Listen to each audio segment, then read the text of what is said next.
ሰላም ሰላም ውድ የዩቲዩብ ቤተሰቦቻችን በያላችሁበት ሰላማችሁ ይብዛልን። እንግዲህ በቲክቶክ ስሜ አማን ባለጋቢው፣ እዚህ ደግሞ ዩቲዩብ ስሜ ላይ ደግሞ አማን ፖይንት ብዬ የመጣሁት ልጅ ነኝ። ብዙ ጊዜ ዩቲዩብ ላይ ማነው ቲክቶክ ላይ የሽፎን አቆራረጥ አሰራር እንዴት ነው እያላችሁ ትጠይቁኛላችሁ እና የባህል ልብስም እንደዚሁ ትጠይቁኛላችሁ።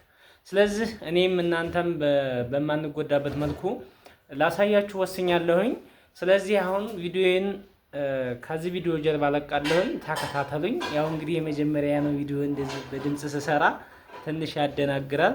ለማንኛውም ያለኝን እውቀት ሳልሰስት ለመስጠት ወስኛለሁ። እንግዲህ ይህንን ዩቲዩብ ሳብስክራይብ ያላደረጋችሁ ሳብስክራይብ አድርጉልኝ። ሽፎን በፈለጋችሁ ዲዛይን እንዴት እንደሚቆረጥ እንዴት እንደሚሰራ አሳያችኋለሁ። እንዲሁም አሁን ዛሬ ላሳያችሁ የወሰንኩት የባህል ልብስ የወንዶች እንዴት ነው የሚሰራው ብላችሁ ለጠየቃችሁኝ እሱን ላሳያችሁ ነው። እንግዲህ ተከታተሉ።